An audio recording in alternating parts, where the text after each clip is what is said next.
Hi, guys, me again. Welcome to Being Bubbly, episode 8. At this point, you already know the deals, and I don't have much time. So let's go ahead and jump right in.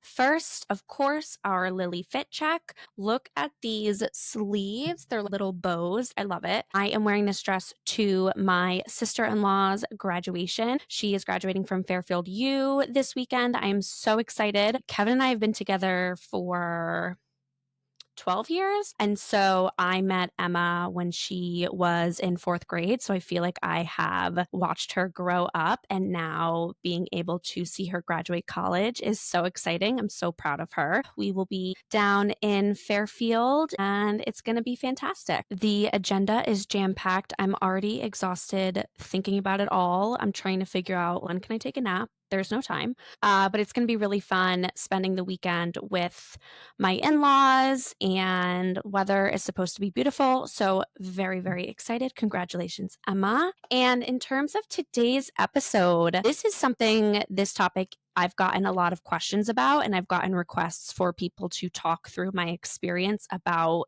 transitioning from teaching, transitioning from the classroom, and basically leaving a job that was in a school to a work from home position. So today's episode is just all about career transitions, job transitions. I want to kind of share my experience. I transitioned in my career and education a couple times, and then this year actually decided to leave brick and mortar school for a new job. I'm still involved in education, but just kind of a different side of it. And so want to talk through that a little bit and just some tips and tricks of the job search process and interview process and all of that. And yeah, that's about it. Let's jump on in. So, obviously, many listeners know who I am on a personal level. So, you kind of know my whole backstory of my career in teaching, being a teacher, all of that. Those of you who don't know me, I am excited to share a little bit about my background and kind of where I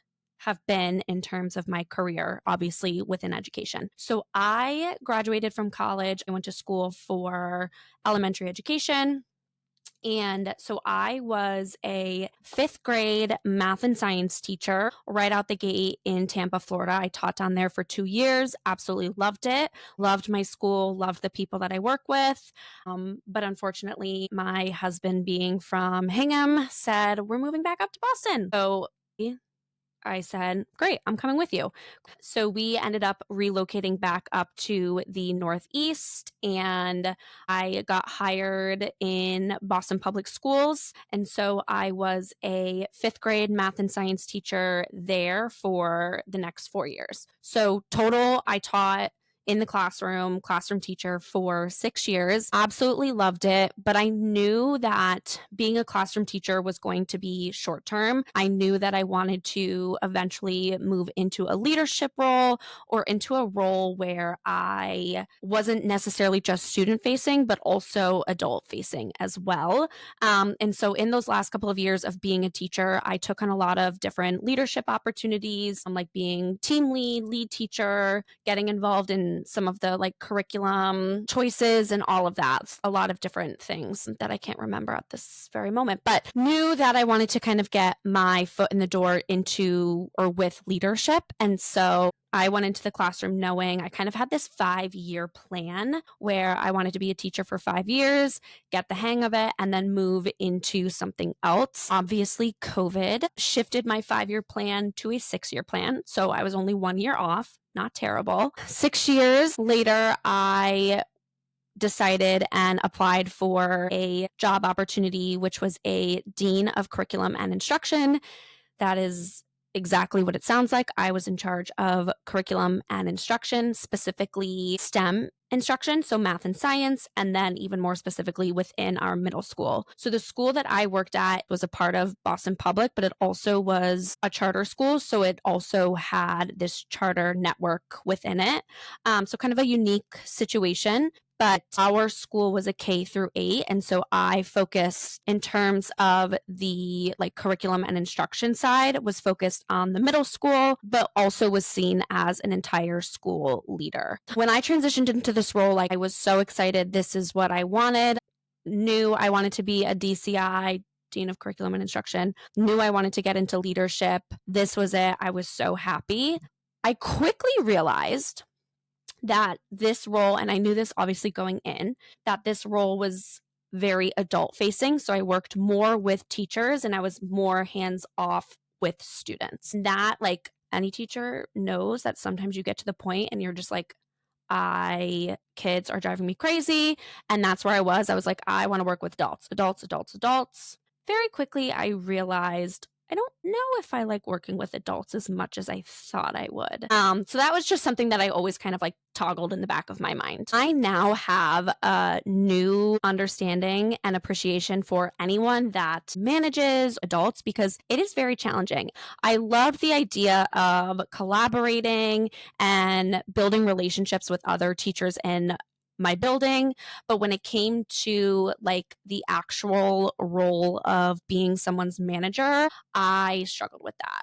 Me, people pleaser, I kind of wear other people's emotions on my sleeve. And so when it came to having some challenging and tricky conversation, I was so uncomfortable. I didn't want to do it. Like, I feel like I was good in terms of building trust and relationships with the people that I managed and people on my team. But when it came down to like the nitty gritty of like performance conversations, I always struggled with those. And so, like I said, quickly realized that working with adults was a lot more challenging than I had anticipated. I would always tell my manager, like my principal, I love working with adults. I love my job, but I hate managing people. Like I hate those conversations. And she would always just say, you have it in you. You just got to like dig deep. You got to prep. You got to get out of your own head. Stop being a people pleaser. So we worked a lot on kind of my radical candor and all of that. But yeah, very tough,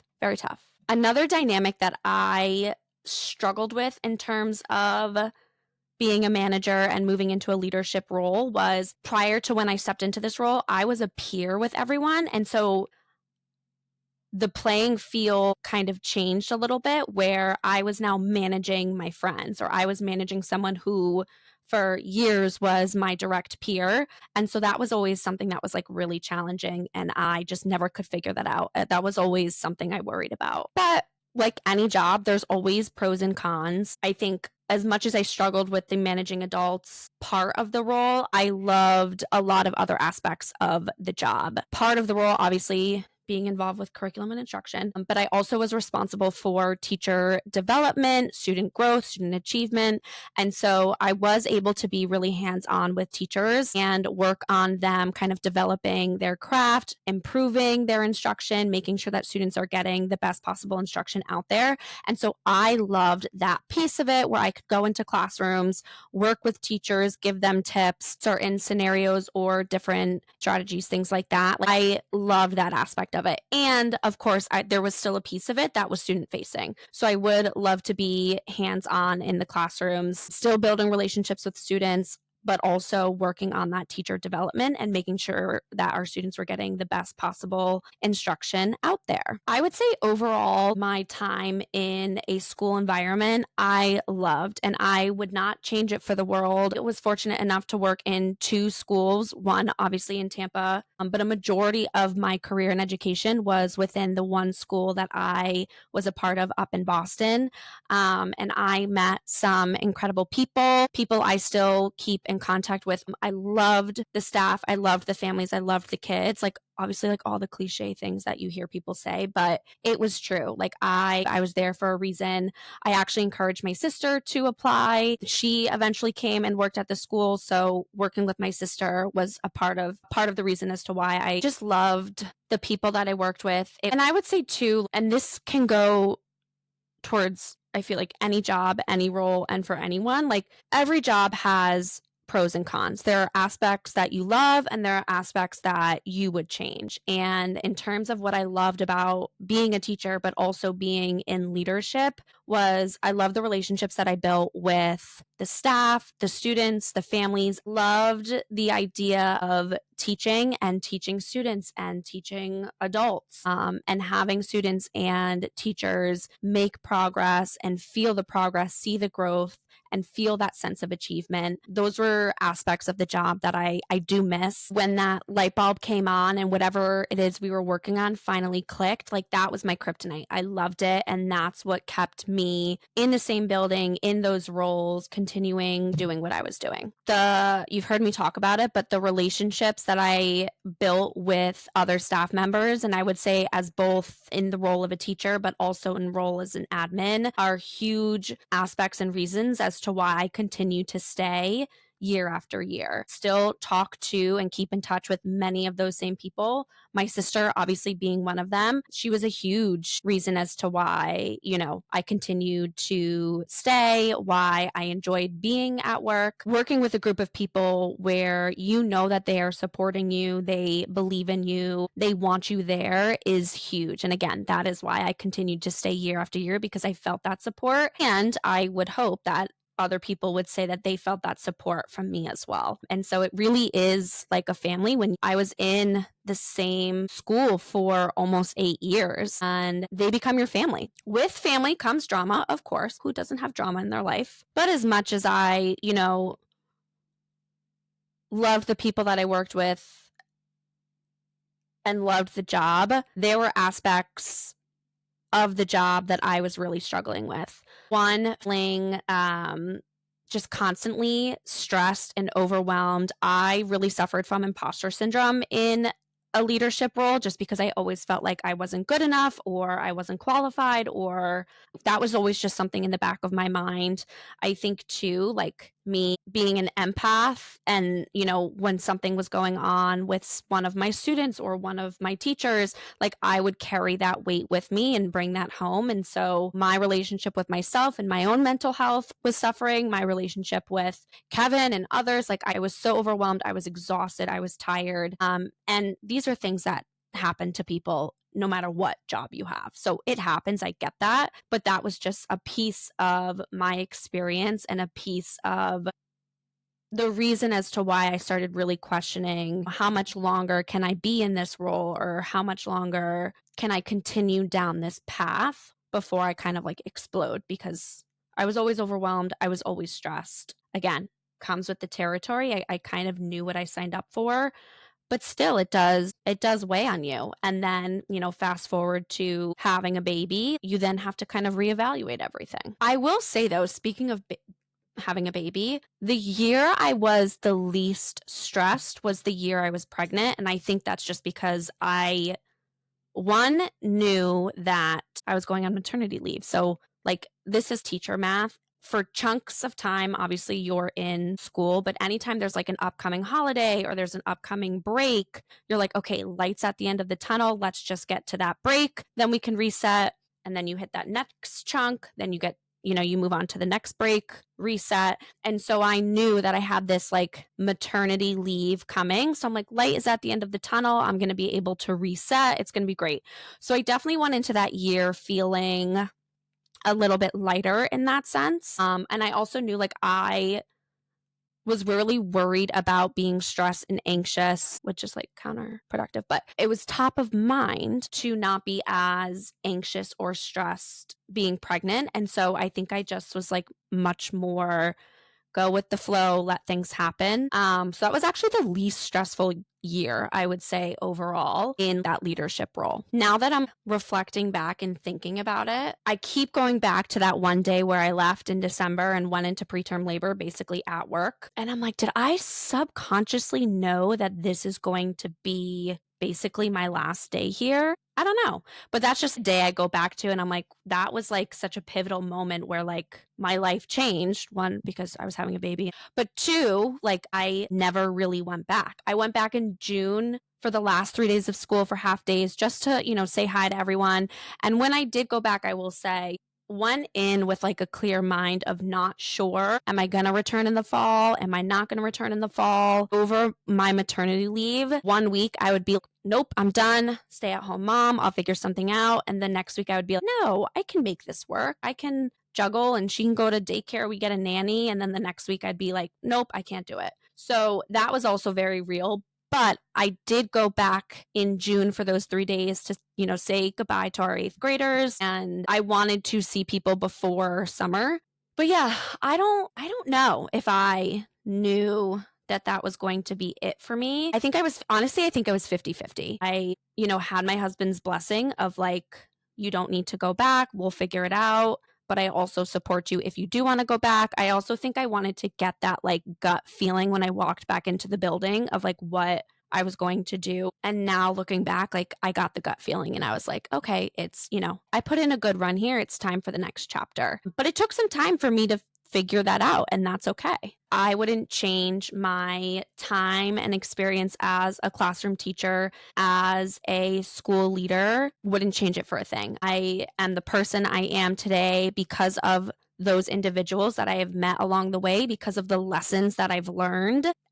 In a leadership role, you're forced to do a lot of looking in the mirror and doing a lot of reflecting on yourself. And so I'm so grateful for those lessons that I've learned. I'm so grateful for the people that I met, the relationships that I still have. But yeah, it was ultimately time for next chapter. And speaking on the next chapter, this is something I get asked a lot about, is like, how did you know it was time? How did you end up making the decision to leave? And so I kind of want to talk through that process a little bit. You heard me say a little bit, every job can be hot and cold, pros and cons, no matter what. And so there was always something going on in the back of my head, especially in that leadership role where I felt like I was struggling, where I was, thinking to myself, well, what happens when I eventually leave? Or I kind of planted the seed of this isn't going to be forever. And so I had been thinking about not returning once I had Millie for a while. It was definitely a slow burn process. That would be my recommendation, is if you had like a hard day or a hard month at work and you're just like, I can't do this anymore, like I need to leave, I need to find a new job, sit with that feeling, let it be a slow burn. Because if I did that every single day I came home and told my husband like I'm done, I would have left probably 150 times.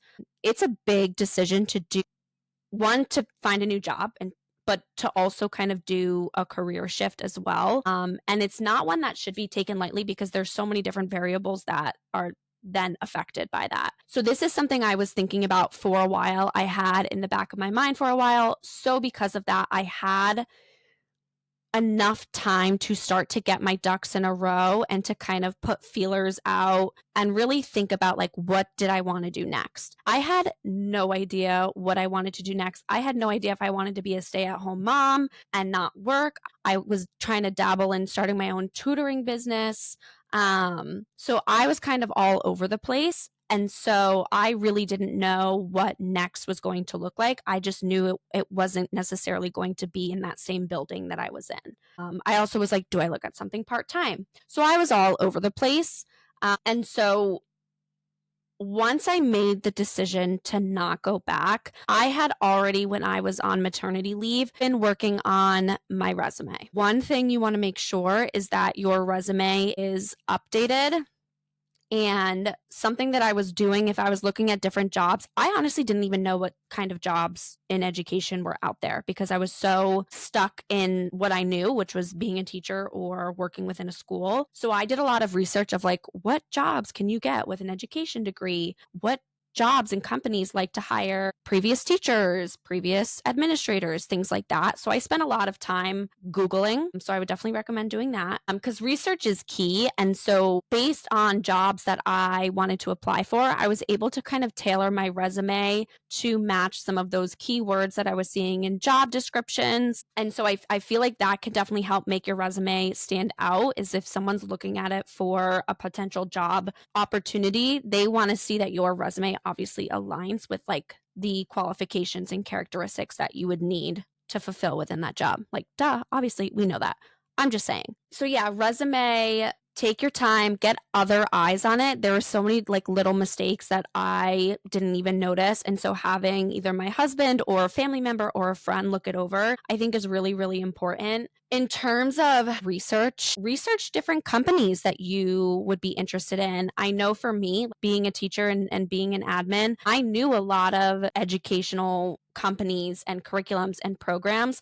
And so I would think of a curriculum that I used or think of a program that we used that I really liked. And I would target that company because I was familiar with their product. So that was definitely something that in the current company that I'm at now, they shared made me stand out. Is because I used their product. I had experience teaching with their product, and I also had experience being an administrator using their product. So that's key is like think about what you know, what you've used, what you enjoy using, because then you can use that to really leverage yourself as an expert within the program or product. If you want to stay within the same realm, like I wanted to stay within education. In terms of applying for jobs, I think like first of all, looking for a job is a full-time job. So like I said, take your time because it takes a lot of time and it takes a lot of effort and energy, and you really need to be careful because you want to make sure that you are adding,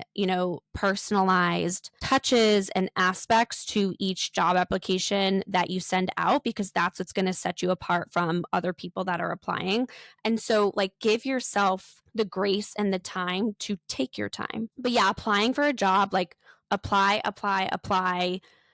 like crazy. I applied. I honestly don't even know how many. I don't even think I would want to know how many because I was applying to multiple jobs a day, knowing, and I have this in the back of my mind, that I'm probably not going to hear from 3/4 of these just because like the job market right now is insane. So also set that expectation that like you could be applying for jobs, but you might not hear back from every single job. And that's okay. That's just the way it works right now. And use LinkedIn. So something that I obviously knew about LinkedIn, but again, I was in the same building for 8 years. And so who was I networking with? I don't know. I wish I was using it because once I started my own LinkedIn profile, I now then all of a sudden saw people that I worked with every day. I'm like, I didn't even know you were on LinkedIn. So another piece, if you leave this episode and want to take a piece with you, beef up your LinkedIn profile because I didn't even have a LinkedIn profile and I wish that I did. Network, start connecting with people. The bigger your network is, the more opportunities you're going to have.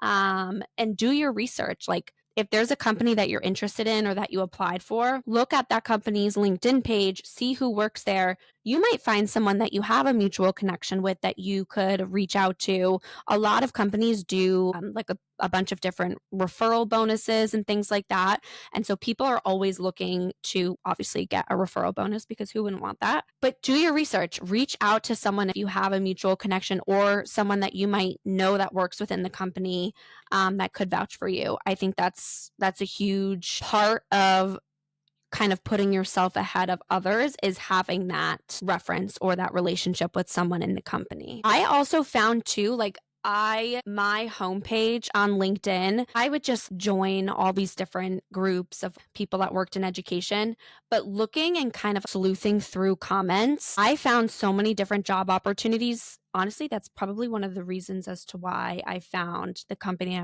I'm at now. But I've found so many different job opportunities from people posting in the comments of, so my friend just got hired at this company, or my friend said that this company's hiring. So sleuth around, do your research, dig deep, take the time. Like I said, looking for a job is a full-time job. It's a lot, but I promise, like once you find the company, once you get the job, it was all well worth it. It was obviously a huge piece of the job application process. My biggest tip there, practice, practice, practice. I would practice in the shower. I would practice in the car.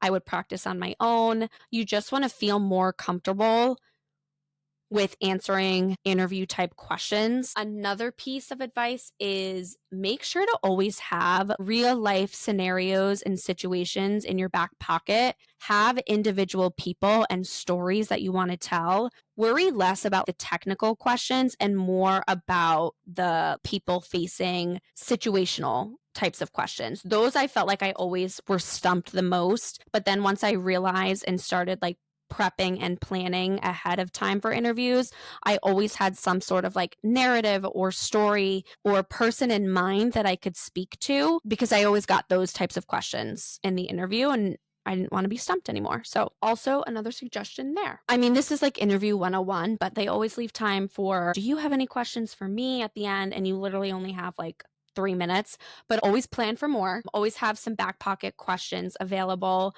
I always like to ask, company culture was always one for me, just because like I'm coming from being in a building with everyone. So having, a strong culture, having relationships, to the jobs that I was applying for were remote. And so I asked a lot of questions on company and team culture through the remote lens, because I'm like, this is new to me. I also would ask a question along the lines of like, walk me through what a day looks like in this particular role. And most of the time they would say, well, it varies. But tell me, like, what am I actually going to do day to day? And now that I'm in this role, I'm like, oh, actually, it really does vary. One day I'm doing this, this, this, and this. And the next day I'm doing something totally different. But it is a good question to ask to just get an idea of the different tasks and things that you're going to be asked to do. Like time task management is huge. So just having an idea of, is my day filled with external meetings? Is my day filled with internal meetings? Is my day filled with no meetings? So that was always a question that I asked. But yeah, have some good questions. Honestly, ChatGPT, Google, they always help you out.